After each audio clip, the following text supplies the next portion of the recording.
virgin pulp of our forests, Tiof is a derivative of pure cellulose welding, a handkerchief eco-essential for hygiene, which does not generate any environmental pollution. The Tiof pocket handkerchief is a perfect combination of resistance, suppleness, and softness. We have added to its packaging an African imprint, which resembles us and brings us together. Tiof. Homemade By us. For Africa. De plus en plus d'appareils sont connectés à Internet et se protéger contre les menaces peut paraître bien compliqué. Et si la cybersécurité devenait accessible à tout le monde? C'est pour cela que nous avons créé Bitdefender Central, votre portail de gestion simplifié de sécurité. Installez une protection sur n'importe quel appareil, le tout à distance. Gardez le contrôle où que vous soyez. Si le PC de Marie se comporte de façon suspecte, analysez-le à distance depuis votre application. Optimisez et nettoyez aussi votre ordinateur. Utilisez le contrôle parental pour garder un œil sur vos enfants et superviser leurs activités en ligne. Et si un de vos appareils est introuvable, utilisez le module antivol pour le localiser en temps réel. Restez informé à tout moment de votre sécurité. Bitdefender Central, votre sécurité simplifiée.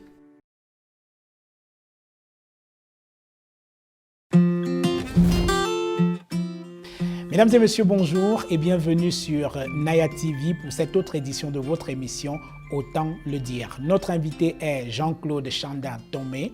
Il vient de lancer son parti politique, le Mouvement populaire pour le dialogue et la réconciliation. Jean-Claude Chanda Tomé, bonjour. Bonjour. Vous venez donc de lancer votre parti politique, vous entrez officiellement en politique à travers le MDP, le MPDR, on va y arriver, le MPDR. Alors, si je ne m'abuse, c'est le 317e parti politique officiellement légalisé au Cameroun. Qu'est-ce que vous allez apporter de mieux que les 316 partis qui existaient avant le vôtre? D'abord, je vais apporter une très bonne correction. Oui.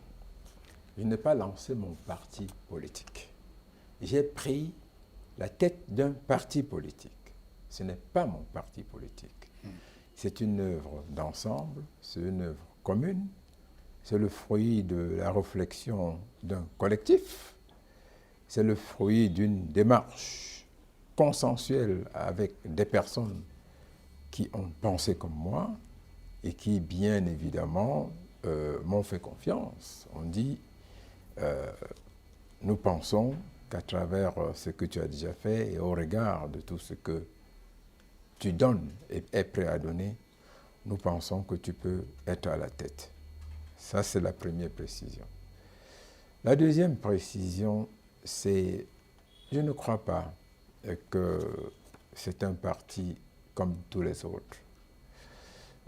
Nous avons beaucoup insisté sur le nom de mouvement et d'ailleurs la relative confusion qui s'est installée dans l'opinion vient de la démarche un peu, je dirais, sarcastique qui a gouverné notre réflexion. Ce n'est pas un parti politique comme les autres. Nous voulons, en réalité, nous avons la prétention, nous sommes venus pour, nous avons décidé d'être, nous nous sommes engagés parce qu'en réalité, il manquait quelque chose sur la scène politique. Qu'est-ce qui manquait sur la scène politique? Non, il manquait sur la scène politique, je crois, une voix qui, en cet instant précis, dise le destin du Cameroun est plus important que toutes les batailles, que tous les orgueils, que toutes les ambitions et que tous les villages. Alléluia, le Messie est enfin arrivé, est-on tenté de dire? Non, je ne crois pas, parce que je ne crois pas. Vous savez, il faut, je pense, beaucoup d'humilité quand on engage quelque chose comme ça. Je n'ai pas cette prétention-là. J'ai même dit que pour des personnes qui avaient un trop grand ego, vraiment que ces personnes ne viennent pas avec notre groupe. Je suis quelqu'un qui a appris à demander pardon, à commander, à mendier pour vivre, à supplier pour obtenir des excuses. Non, ce n'est pas le Messie, mais c'est quelqu'un de profondément blessé dans son amour propre et dans son patriotisme. Au regard de mon propre passé, avec ce que j'ai vécu et ce que j'ai subi, je ne me vois pas en train de continuer à vivre dans la bouche cousue et en me limitant à quelques actions humanitaires sans élever la voix et sans sauter dans le centre de décision, compte tenu de tout ce que j'entends, de tout ce que je vois. J'ai le sentiment qu'il fallait vraiment une autre structure, une autre voie, si vous voulez, un autre parti, à la limite, pour commander la fraternité et la réconciliation au Cameroun. Je ne pense pas que les gens sont tellement dans cette optique avec ce que je vois. C'est chacun, les gens ont trop d'orgueil et ça m'embête. La présidence ne m'intéresse pas, avez-vous dit lors d'une conférence de presse avec les journalistes. Qu'est-ce que vous êtes donc venu chercher dans la politique? Je vais vous dire, je crois que pourquoi est-ce que les gens, tout de suite, sont focalisés sur la présidence? Moi, je pense qu'un maire, même un bon conseiller municipal, peut changer la vie de beaucoup de personnes. Ça me paraît fondamental. Et vous m'amenez à entrer dans un sujet que je ne voulais aborder qu'à la fin. Je crois que c'est cette polarisation sur la présidence qui est la cause de la fracture que nous sommes en train de vivre. Et objectivement, je peux vous dire qu'il me fait pleurer toutes les nuits. Ce n'est pas bien. Je ne pense pas que le président de la République ou la présidente de la République ordonnance, organise ou conditionne absolument l'évolution du pays. Je ne crois pas. Chacun dans son petit coin, s'il est assez responsable, peut être le président de quelque chose. Et ça me paraît fondamental. Commençons par être président de nous-mêmes, de notre environnement, ou tout simplement président d'une autre manière de faire avec les gens et dans la société. Ce serait beaucoup. Oui, vous n'allez pas réinventer la sociologie politique, Jean-Claude Chandan-Tomé. La sociologie politique est claire sur la définition d'un parti politique. C'est un mouvement qui vise à conquérir et à exercer le pouvoir. Et c'est ce qui distingue les partis politiques des groupes de pression ou alors de la société civile. Donc j'ai envie de vous reposer la même question. Qu'est-ce que vous êtes venu chercher en politique? Réinventer une autre manière de construire le Cameroun à travers le dialogue, plaider pour la réconciliation. Mais écoutez, cher ami, je ne suis pas dans le cœur du Seigneur, je ne suis pas dans les soupçons imperceptibles du Seigneur. Si nous devons, par notre travail, être amenés à nous trouver dans une situation où il faut que nous assumions les plus hautes charges de la République, nous ne manquerons pas. D'autant plus que je crois que la Constitution investit en chaque Camerounais à la fois les droits, le devoir et la liberté, n'est-ce pas, de postuler aux charges publiques. Si la présidence de la République est une charge publique, je pense que la Constitution me laisse le champ libre pour postuler, et si notre action, si on nous interpelle, si le chemin que nous voulons baliser, créer, clarifier, doit nous conduire à assumer absolument une telle responsabilité, nous le ferons avec l'aide de Dieu, nous le ferons pour autant que le cadre dans lequel nous nous trouvons aura décidé que quelqu'un de nous, dans cette structure-là, en réalité, ça peut être moi, ça peut être une autre personne, soit projeté à ce stade, à cette élévation. Alors, qu'est-ce qui va distinguer le MPDR, votre parti politique, d'une association que vous avez animée pendant longtemps, la Comicodi, la Commission indépendante contre la corruption et la discrimination? Qu'est-ce qui va distinguer les actions du MPDR de ce que vous faisiez déjà depuis de longues années au sein de la Comicodi? Mais je vais vous dire, quand vous parlez de distinction, je pense que je l'ai dit à plusieurs reprises. Les marges en réalité entre la société civile et la vie politique sont très réduites. Pour autant que les gens travaillent honnêtement et objectivement pour la quête de la justice, pour la quête de la liberté, pour la quête de la fraternité, pour la quête de l'équité, les ambitions, les déclarations, les projets, les proclamations peuvent se retrouver. Ça me permet de réasseoir pour notre opinion quelque chose qui me paraît fondamental. Oui.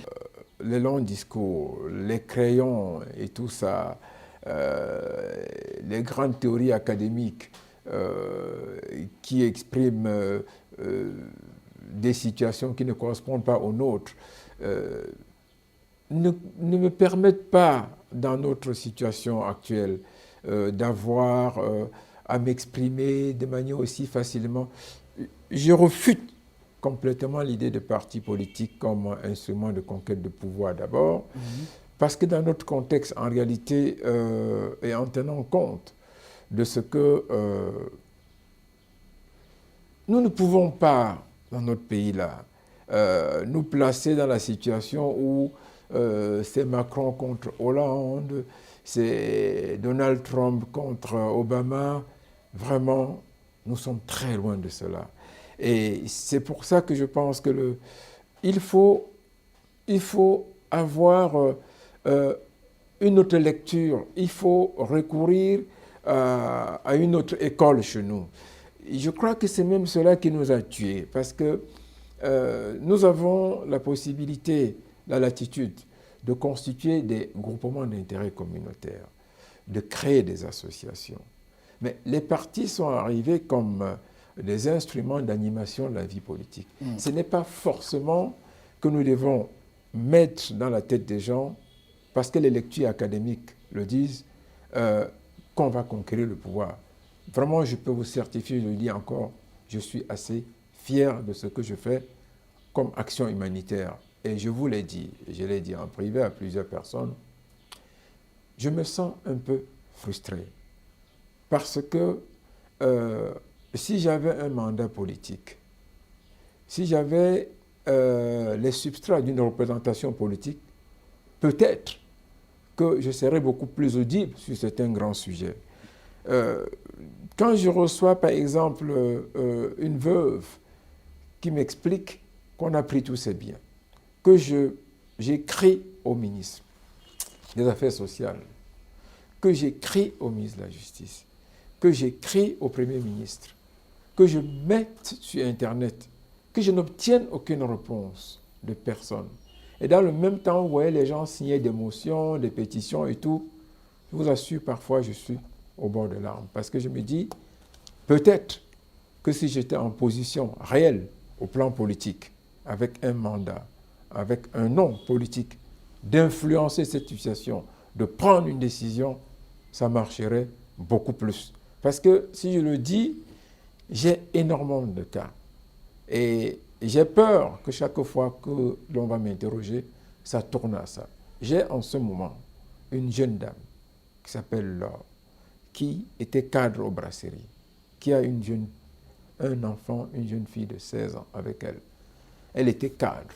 Au cours d'une formation, dans un laboratoire de brasserie, elle a absorbé l'ammoniac. Elle est aujourd'hui paralysée, complètement paralysée. J'ai pris l'affaire sur Internet par hasard. Depuis que j'ai pris, je me bats pour elle. Elle est estropiée complètement. Et vous savez, les brasseries l'ont licenciée. J'ai écrit partout, au plus haut lieu. J'ai même saisi des personnalités politiques individuellement. Personne n'a levé le petit doigt. Je ne veux pas vous parler, je ne veux pas citer des tas de choses comme ça. Ça me décide aujourd'hui, après avoir vu, depuis la dernière élection, comment est-ce que le pays est entré dans une division terrible qui nous ramène aux années 90, où on parlait des Anglo-Bami et les autres. Nous y sommes là. Il faut quelqu'un, je pense qu'il faut des gens, pour dire vraiment stop. Nous sommes tous d'un même pays. Essayons de faire autrement. Faisons le dialogue.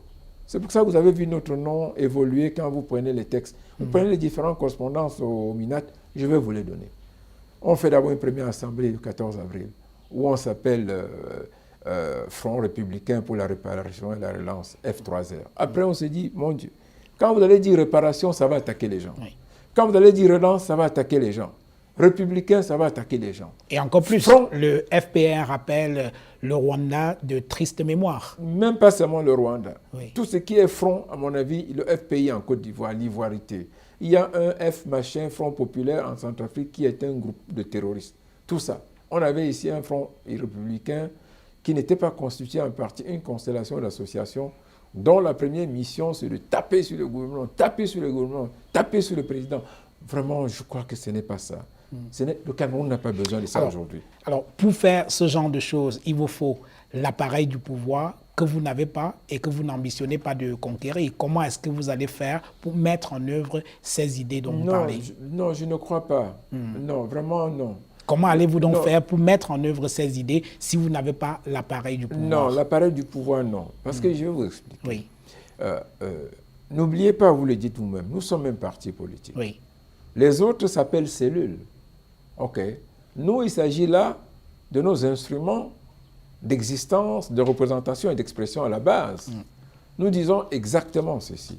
Nous pensons qu'en réalité, au lieu de créer des trucs artificiels où on fait des grands congrès, on se retrouve pour batailler parce qu'on va aller aux élections, donner effectivement une vie à une structure où les gens peuvent se... Mais pourquoi est-ce que, dites-moi, M. Jean-Bruno Tagny, pourquoi est-ce que les gens sont dans des tontines, dans les lieux de travail, un peu partout, des tontines de famille, se réunissent à des temps précis, à des moments précis, ont un ordre du jour, prennent des résolutions et débattent? Nous pensons aujourd'hui que même s'il faut transformer des tontines en comité populaire de médiation, oui. insuffler ce que nous pensons à l'intérieur de ces tontines. Moi, j'ai été dans des réunions où les gens viennent authentiques. On discute de l'argent, on fait la bouffe, les gens mangent et ils s'en vont. Mais le lendemain, un type qui répond à une convocation se retrouve nez à nez avec un patron qui est quelqu'un qui était dans la tontine. Je ne sais pas si vous vous rendez compte. J'ai été dans des tontines où les gens disent, dans ce cas-là, on va voir. On fait n'importe quoi, il dit, on va voir. Il va porter plainte. Je pense qu'il faut qu'on abandonne tout ça. Ça, c'est le premier stade. Le deuxième stade, c'est que l'intolérance, aujourd'hui, a conduit au trafic d'influence ethnique, où chacun pense qu'il n'est bien. Quand je vous le dis, ça avait une certaine dose d'autocritique. Parce que je l'ai dit et je l'ai répété. Je ne vais pas passer par 4 chemins. Pour toutes les étiquettes que je porte, j'ai pris l'habitude de prendre la presse, de vérifier les consonances ethniques et de déterminer l'orientation du pouvoir, l'orientation d'un ministère, l'orientation d'une société d'État. Je pense que c'est des choses auxquelles nous pouvons mettre fin aujourd'hui parce que si nous changeons complètement notre esprit et si nous nous disons en réalité ceux qui commettent les bévues de procéder à ce genre de nomination qui ne correspondent à rien du tout à l'intérêt du pays portent une responsabilité terrible et nous nous en remettons à la postérité. Moi, je suis complètement, mais entièrement convaincu que nous pouvons y arriver. Parce qu'au stade où nous sommes, le Cameroun ne peut pas continuer ici. Je n'ai pas grandi dans des quartiers où on comptabilisait les ethnies, où on ne s'appelait pas le nom d'ethnie. Or, dès l'école primaire aujourd'hui, dès la maternelle, les enfants, on leur a inculqué dans la tête. C'est une catastrophe. Oui. Je vous propose, Jean-Claude Chalat-Thomé, de prendre une petite pause et nous revenons dans quelques secondes pour la suite de cette émission. Made with virgin pulp of our forests, Tiof is a derivative of pure cellulose wedding, a handkerchief eco essential for hygiene, which does not generate any environmental pollution. The Tiof pocket handkerchief is a perfect combination of resistance, suppleness, and softness. We have added to its packaging an African imprint, which resembles us and brings us together. Tiof. Homemade By us. For Africa. De plus en plus d'appareils sont connectés à Internet et se protéger contre les menaces peut paraître bien compliqué. Et si la cybersécurité devenait accessible à tout le monde? C'est pour cela que nous avons créé Bitdefender Central, votre portail de gestion simplifié de sécurité. Installez une protection sur n'importe quel appareil, le tout à distance. Gardez le contrôle où que vous soyez. Si le PC de Marie se comporte de façon suspecte, analysez-le à distance depuis votre application. Optimisez et nettoyez aussi votre ordinateur. Utilisez le contrôle parental pour garder un œil sur vos enfants et superviser leurs activités en ligne. Et si un de vos appareils est introuvable, utilisez le module antivol pour le localiser en temps réel. Restez informé à tout moment de votre sécurité. Bitdefender Central, votre sécurité simplifiée.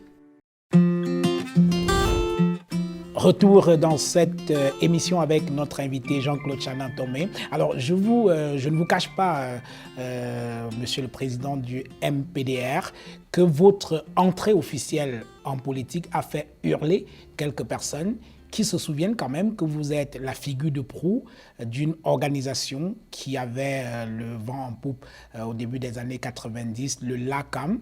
Et aujourd'hui, on pense qu'une telle organisation communautaire, lorsqu'on l'a menée, il y a une antinomie entre la vocation nationale d'un parti politique et une organisation communautaire comme le LACAM. Est-ce que vous êtes d'avis avec cette lecture? Non, c'est une erreur. Non, c'est une terrible incompréhension que nous avons corrigée à plusieurs reprises. Oui. Vous savez, qu'est-ce qui est une erreur? De penser qu'il y a antinomie entre d'abord de penser mouvement communautaire et parti politique? Ensuite, de parler de vent en poupe, tout ça, non. Oui. Le LACAM fut créé dans un contexte précis. Oui. C'est une association, il ne faut jamais l'oublier. C'est un peu comme une association bergère, une association guide, un instrument d'orientation et un outil de travail. Vous vous souvenez des chemins difficiles. D'ailleurs, nous l'avons baptisé les années de Braise, 90-91. C'était très, très dur. Vous savez très bien.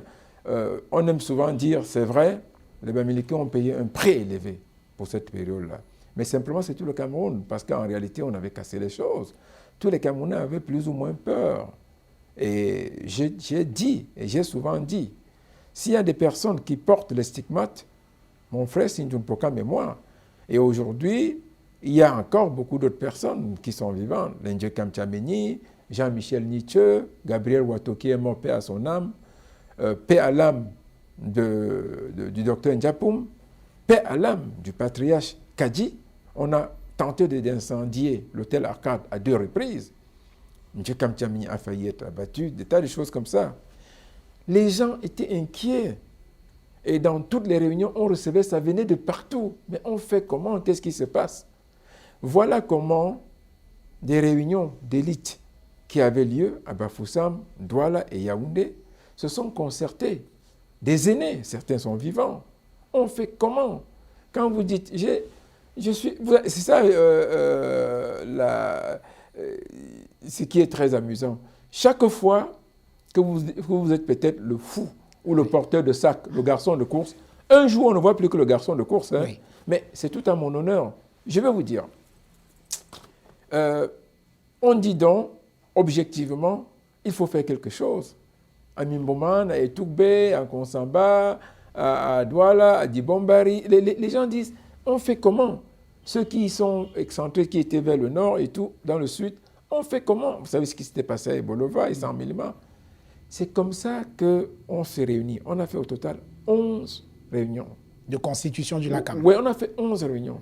Et à la 12e réunion, des textes ont été arrêtés. On n'avait aucune idée du nom. On n'avait vraiment aucune idée. Je parle là en étant le Benjamin de ceux qui se réunissaient. On n'avait aucune idée du nom. Et par la suite, on s'est déporté à Bafoussam et on a consulté les chefs qui ont donné leur onction. On a passé toute une nuit à débattre et à arrêter tout, à lire les textes. Et on a adopté avec beaucoup de réserves sur le nom. Parce qu'il y avait plusieurs noms en réalité. Il y avait plusieurs propositions. C'est le mois qui a suivi, quand on s'est présenté à la réunion des chefs, qui s'est tenue à Bangan, ils ont dit, c'est très bien d'avoir eu cette initiative. Parce que nous-mêmes, on se demandait qu'est-ce que vous allez devenir, nos enfants qui sont dans les grandes villes. C'est bien d'avoir une initiative, Comme vous nous dites qu'en réalité, vous, l'objectif, c'est de rassurer la communauté. C'est de dire aux gens, leur dire de rester tranquilles, leur prêcher la tolérance et la paix, leur dire de ne pas répondre à la provocation, leur dire de ne surtout pas attiser la guerre civile, d'être partout où ils se trouvent, de se comporter en bons citoyens. Écoutez, ces valeurs-là, ce sont les valeurs fondamentales qui sont initiatiques dans nos traditions. Eh bien, il n'y a que le Lakam où on initie les gens, on initie le chef, où on prend le pouvoir, où on construit le pouvoir, où on apprend le pouvoir, où on intègre, où on s'imprègne du pouvoir, d'être, de notre identité et de la manière de faire du Bamileke qui symbolise le Lakam.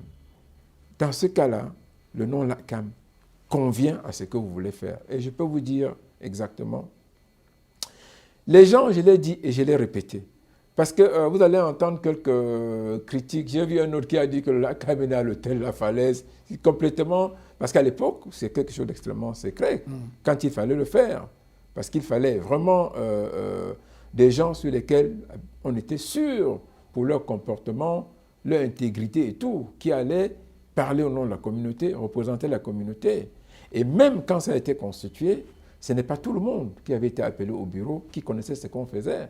Parce qu'il y avait des négociations extrêmement rigoureuses avec le gouvernement pour dire non, c'est que ce qui s'est fait là-bas, ce n'est pas nous les Bamileke. Ce qu'on a fait là-bas, nous ne répondrons pas. On a eu, je peux vous dire, par exemple, lorsqu'il y a eu, après les élections de 92, oui, ça a été extrêmement dur dans le Sud. On a eu des groupes de jeunes qui avaient fait la physique et tout, qui disaient, non, si c'est comme ça, si on va nous faire exploser partout, nous sommes en mesure de préparer une réponse. On leur a dit que non. Ce n'est pas ça, le Lakam. Nous ne sommes pas dans cette logique. On a donné notre parole au chef de l'État, on a donné notre parole au ministre de l'administration territoriale, au ministre de la police, on a donné notre parole au chef Sawa, on travaillait avec Singapour, avec Paul Sopo-Priso, pour Douala, on a travaillé avec Maï Matip, on a travaillé avec des personnes comme le ministre Bello Bouba, avec Gonta Julien, la caisse autonome pour ce qui était des gens de l'extrême nord, avec le ministre Charles Onanawana, avec le ministre Charles Ndongo, Fameux Ndongo. On a vu tout le monde, on avait tout fait pour maintenir la paix et pour éviter vraiment une idée. Malheureusement, je vais vous dire, alors on était confrontés, et on reste même d'ailleurs confrontés à deux situations. D'un autre côté, vous avez la presse et des gens vraiment qui attisent la guerre civile au Cameroun, qui voulaient voir dans le Lakam un instrument de guerre, un instrument tribal, un instrument ethnique. Et vous aviez de l'autre côté, quelques intellectuels bamileke, justement qui ne savaient pas exactement comment on pouvait faire, comment on faisait ça, qui disaient « Ah, c'est un truc du pouvoir, c'est un truc pour aller se coucher auprès du pouvoir, c'est un truc pour commander des postes. » Voilà des dichotomies. La réalité, c'est celle que je vous ai dit, et je vous le répète. Oui. Toutes les associations, toutes les réunions de la communauté bamileke sont constitutives du Lakam. Voilà en réalité, parce que ce sont ces réunions-là, exactement comme disaient les chefs, qui constituent le Lakam. Parce que c'est des lieux d'apprentissage, c'est des lieux de fraternité, c'est des lieux où on se ressource, c'est des lieux où on se construit. On dit même d'ailleurs souvent, la fortune d'un bamileke vient de la tontine. Et la tontine, c'est d'abord l'expression de la famille. Nous avons fait beaucoup de travail. Je vous prends le cas. Ça va surprendre les gens. Oui. Si vous prenez Yaoundé, par exemple, Yaoundé, par exemple, vous avez au moins 30 000 minimum de réunions de bamileke dans la région de Yaoundé, par semaine. C'est-à-dire vous prenez des chefs de quartier, des réunions de village, réunions de famille, réunions de quartier, ainsi de suite. La dernière précision, c'est que ne vous y trompez jamais. Le Lakam, les patrons du Lakam, ce sont les chefs traditionnels. Quelqu'un comme Sanda Temej ne représente absolument rien, même pas un grain de sable devant un chef supérieur bamileke. Ce sont eux les patrons, c'est eux qui portent les valeurs, c'est les gardiens de la coutume, ce sont les chefs des rites, c'est eux qui indiquent, qui ordonnent ce que l'identité du bamileke devient. Et ça, je peux vous le dire, j'ai entendu des gens en Europe avec beaucoup de regrets, piétiner les chefs, les qualifier de traîtres et tout, ça m'a fait beaucoup de mal. C'est un tort. Un chef supérieur chez les bamileke, c'est quelqu'un qui, même s'il ne veut pas, est porteur de certains secrets, de certains rites. Ça n'a rien de mystique, mais si vous voulez, qu'on ne peut pas transgresser. Et j'enchaîne tout de suite pour dire, ça me paraît fondamental. Oui, très rapidement. J'ai vu ça pratiquement chez tous les Bantous. J'ai été au sud. J'ai été à Douala chez des chefs Sawa, comme chez le chef Bel. J'ai été chez le chef Akwa. J'ai été chez le chef Daïdo. J'ai vu un peu le même aéropage, le même esprit. Tous constituent le symbole d'une identité suffisamment forte.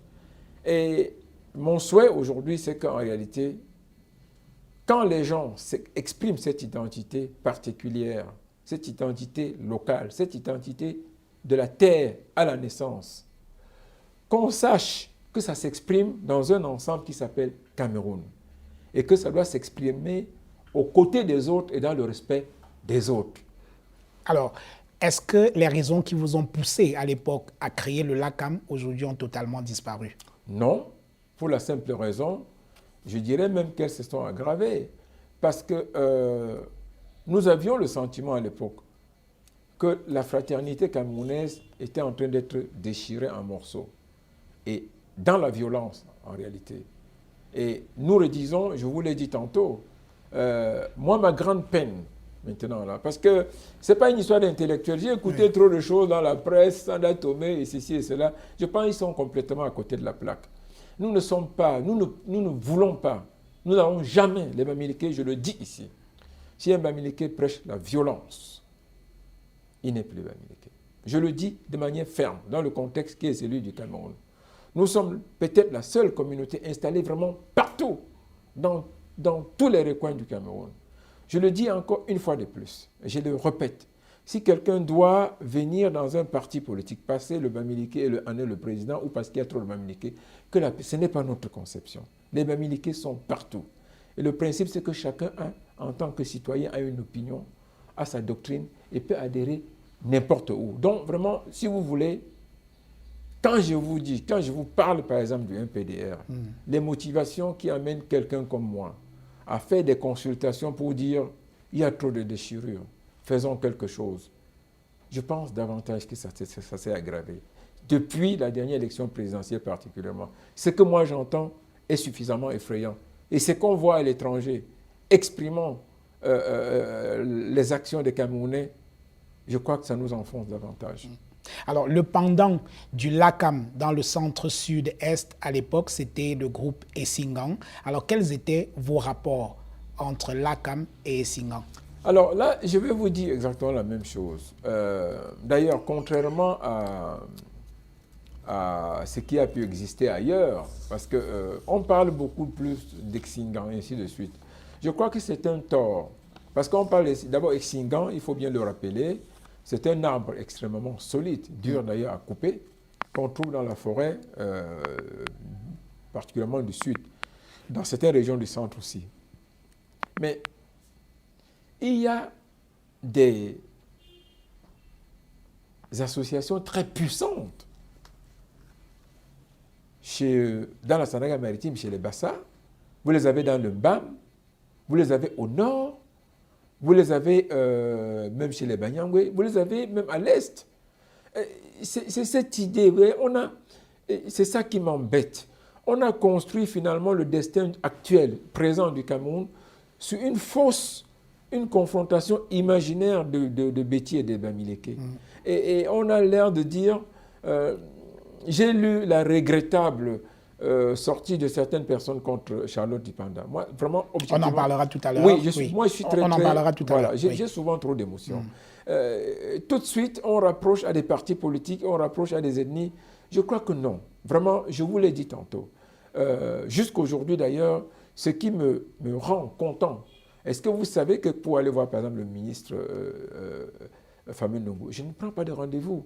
Nous avons fait un travail énorme pour maintenir... Justement, beaucoup de gens estiment qu'il y a beaucoup trop de relations entre vous et les membres du gouvernement et d'aucuns qualifient ça de connivence. Mais non, qu'ils aillent au diable. Qu'il y a une connivence entre vous et les membres du gouvernement et donc lancer votre parti politique aujourd'hui fait de vous un instrument du pouvoir. Mais non, je pense qu'ils sont en retard. D'abord, le travail que je fais, Si je devais entrer au gouvernement, je ne vais pas... les acteurs sont encore vivants, je serais entré depuis. Ah bon? Ah oui, je serais entré depuis.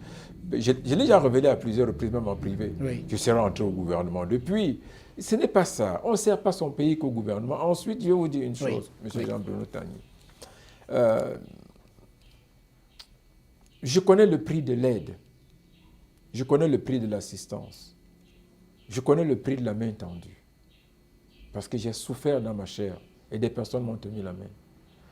Quand vous êtes passé par le désert du Sahara pendant 3 semaines, que vous êtes arrivé à Paris, vous avez passé 8 jours à dormir dans le métro et à manger dans la poubelle.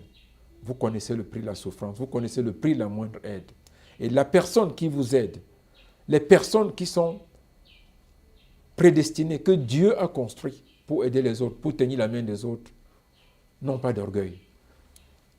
Les actions que je mène au quotidien, quand je vous dis que je peux recevoir jusqu'à 20-30 personnes dans une matinée, si c'était le Sanda Tomé, qui est très grand, qui a beaucoup de diplômes, qui est un diplomate, qui est ceci, je n'aurais pas la latitude d'aller voir les gens, monsieur.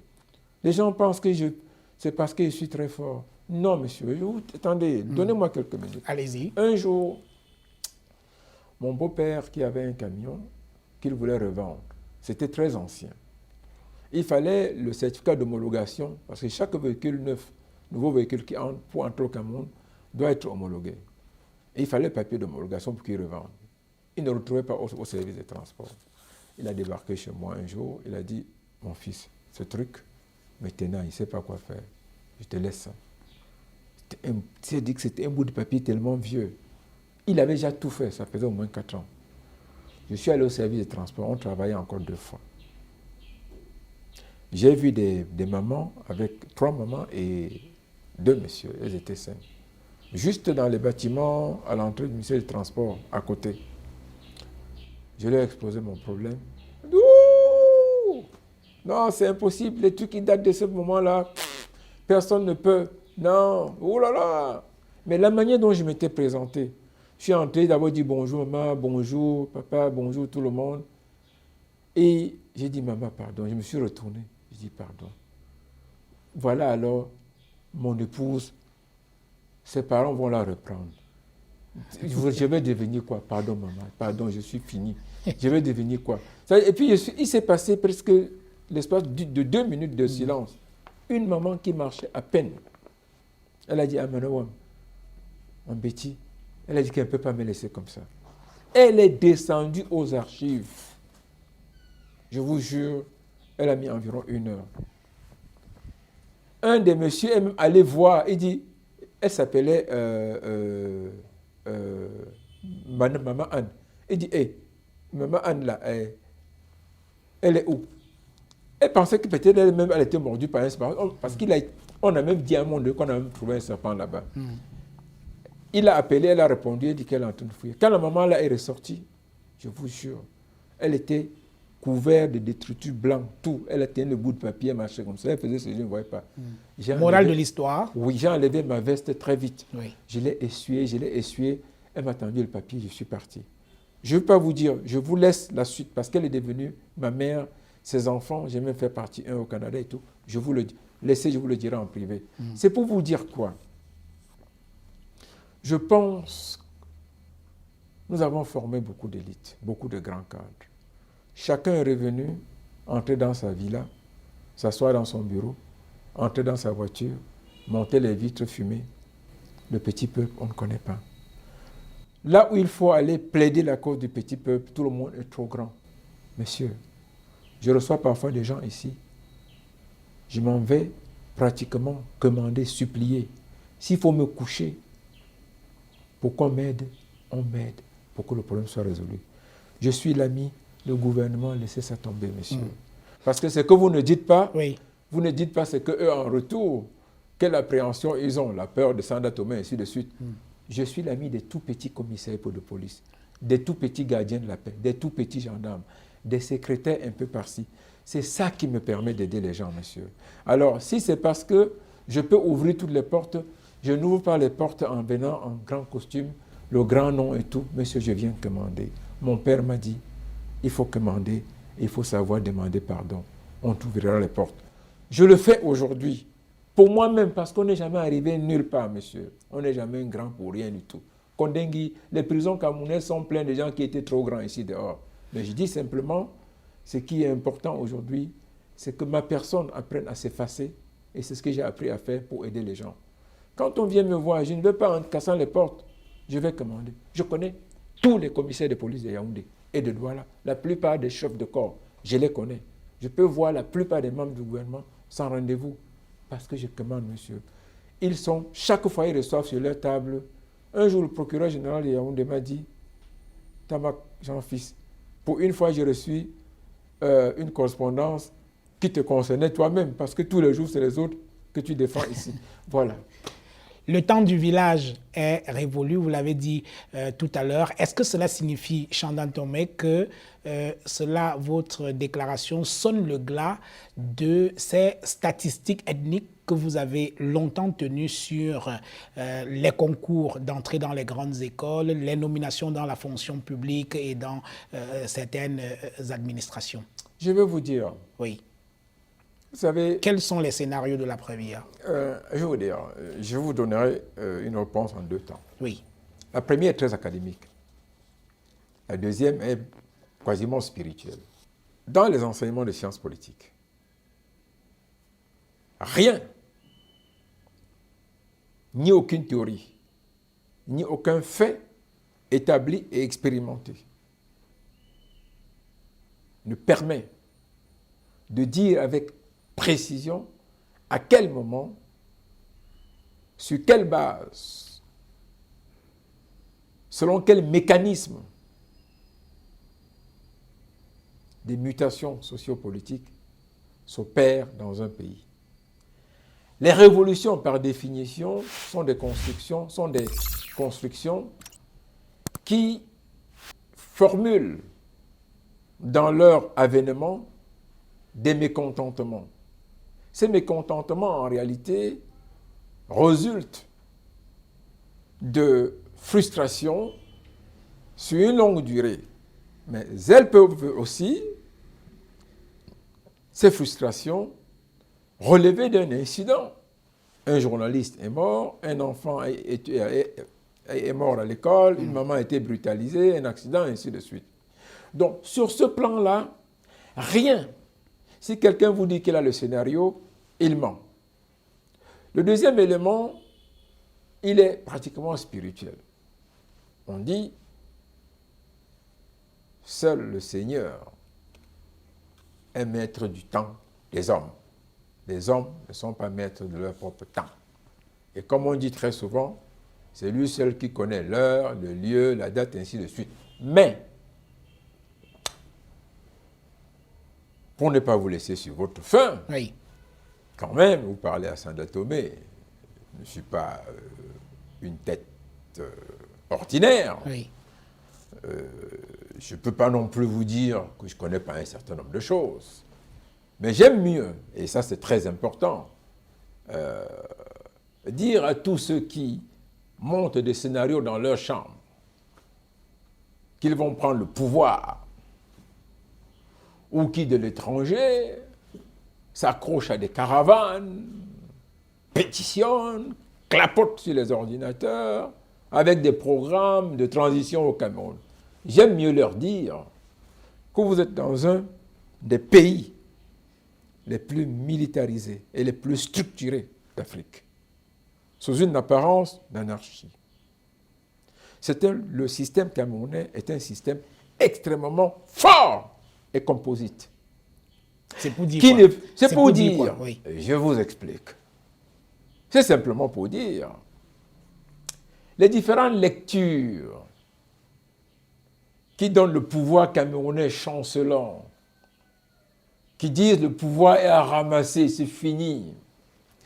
J'aime mieux leur demander de prendre leurs humeurs en patience et de cesser ce genre de rêve.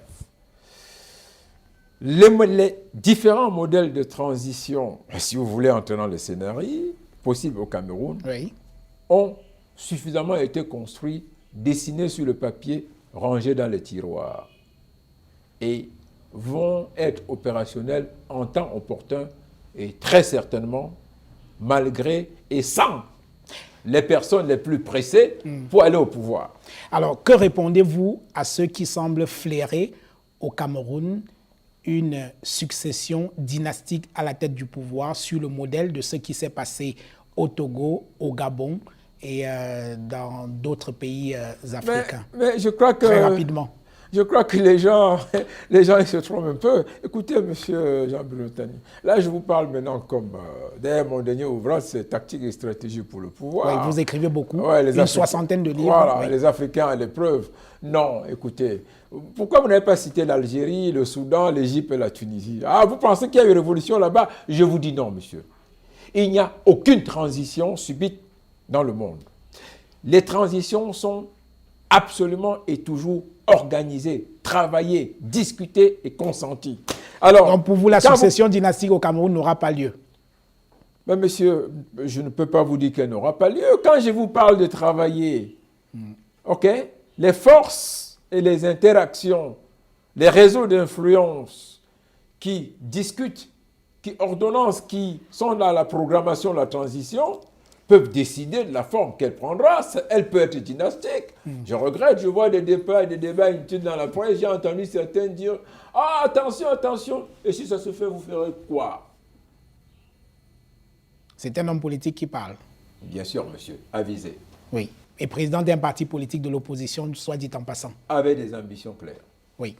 Alors, sortons de cette émission, Jean-Claude Chanda Ntomé, avec toujours la question de l'alternance. Charlotte Dipanda, vous en parliez tout à l'heure, a donné son point de vue et pour elle, c'est clair, il faut passer à autre chose après pratiquement 40 ans avec le même régime. Alors, cette sortie a suscité un tollé dans l'opinion et vous avez cru devoir venir au secours de Charlotte Dipanda et vous demandez qu'on ait envers cette chanteuse camerounaise de la tolérance et du pardon. De quoi Charlotte Dipanda doit-elle être pardonnée? Mais attendez... Pour avoir donné un point de vue? Non, pas du tout. De quoi doit-elle être pardonnée? Écoutez, il faut que ce soit clair. Oui. Moi, est-ce que les gens ont même vu dans quel contexte et la manière dont cette brave, brillante et belle dame a fait sa déclaration? Ce n'était pas dans un sens injurieux ni contentieux. Justement. Vraiment, elle a fait avec beaucoup de sourire. Justement. Je pense, et ce qu'elle a dit n'a rien de grave. D'ailleurs, vous savez, je suis une des personnes qui dit régulièrement... Et pourquoi pensez-vous qu'elle doit être pardonnée? Non, attendez. Si les gens pensent, n'est-ce pas, selon eux, hein, ça me paraît fondamental. Oui. Si les gens estiment qu'elle ne devait rien dire ou que c'était que le contexte était mal placé ou que c'est pas comme ça qu'il fallait dire, qu'il la lui pardonne. Mais moi, personnellement, elle n'a rien dit de méchant. C'est une dame très réservée. Elle n'a pas l'habitude du sarcasme verbal. Ce n'est pas nos artistes qui confondent le micro. Elle ne chante que l'amour. Elle n'a jamais chanté la politique. Elle n'a même d'ailleurs chanté. Elle ne chante pas la haine. J'ai vu certains tellement l'insulter, mais non, pas du tout. Elle n'a rien dit de méchant. Vraiment, ça m'a vraiment dérangé. Ce n'est pas normal. Et voilà exactement le genre de choses. Attendez. Que des gens, par exemple, s'en prennent à Patrice Ngana, ok? Je dirais Patrice, c'est quelqu'un de dur, Patrice a des opinions, Patrice s'exprime souvent très durement. Que des gens s'en prennent peut-être à Richard Bona, parce que Richard, c'est un artiste très engagé, ainsi de suite. Et je dirais, d'accord, Richard a ses opinions, ainsi de suite, ça peut ne pas plaire aux gens, mais lui, il est engagé, il s'affirme. Mais Charlotte Dipanda, c'est une chanteuse gracieuse, très réservée. Il faut voir dans quel contexte on le lui a dit. Elle a fait vraiment pas un sourire. Qu'est-ce qu'elle a dit? Elle a dit, elle pense qu'en réalité... Donc désormais, pour critiquer, il faut le faire en souriant. Ça va?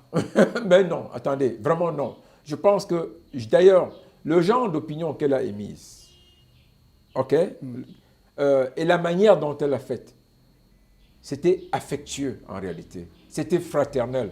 C'était patriotique. C'était même, je pense que c'est parce qu'elle a un amour pour notre pays. La manière de l'avoir dit n'était pas confrontationnelle. D'autres l'auraient dit oui. Ah non, vraiment, moi, j'en ai marre. C'est que si c'était, par exemple, ça sortait d'une bouche de quelqu'un comme Calix Béala, vous la connaissez, assez dure, ainsi de suite. Mais non, Cette dame n'a jamais chanté que l'amour et l'affection. On voit bien que vous aimez beaucoup Charlotte Ipanda. Ah Jean-Claude. Non, j'adore ce qu'elle fait. Oui. C'est extraordinaire. Ben oui, Je pense que vraiment, il faut reconnaître aux gens.